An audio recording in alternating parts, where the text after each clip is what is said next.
ఇవాళ ఒకటే ప్రశ్న అడుగుతా ఉన్నా సీఎం గారు, నేను మీరు ఏమాత్రం మొహమాటం లేకుండా మా సింగరేణి కార్మికుల యొక్క రక్తంతోని చెమటతోని సంపాదించిన 10 కోట్ల రూపాయలతోని 10 నిమిషాలు ఫుట్బాల్ ఆడిరు కదా, మరి డిపెండెంట్ ఎంప్లాయ్మెంట్ ఉంచుతారా ఉంచరా?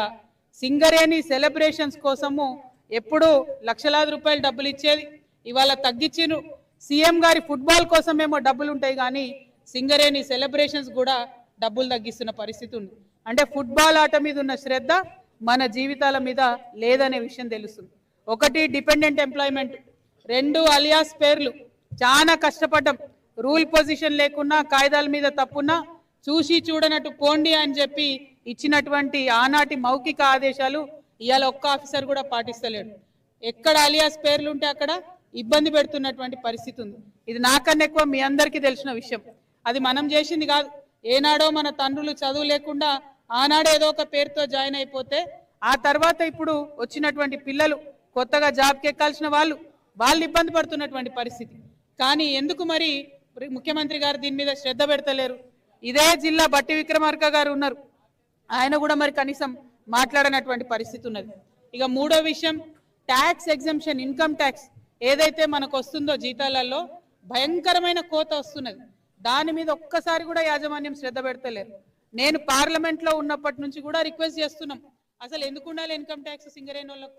ఎందుకు ఉండాలి ఇన్కమ్ ట్యాక్స్ అంటే మాట్లాడరు బీజేపీ వాళ్ళు.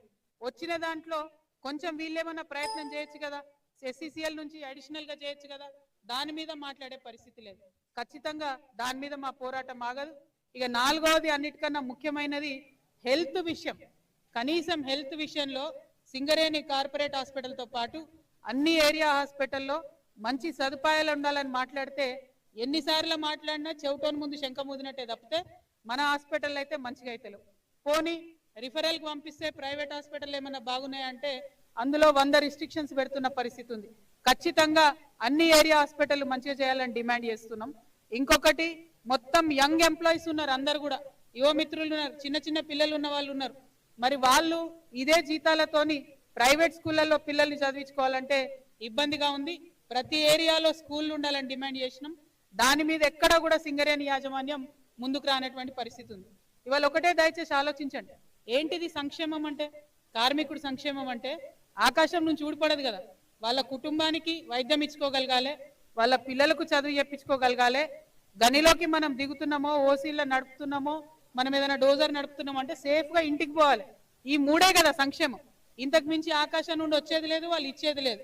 వీటి గురించి కూడా పట్టించుకున్నటువంటి పరిస్థితి ఉన్నది. అన్నిటికన్నా ఘోరమైన విషయం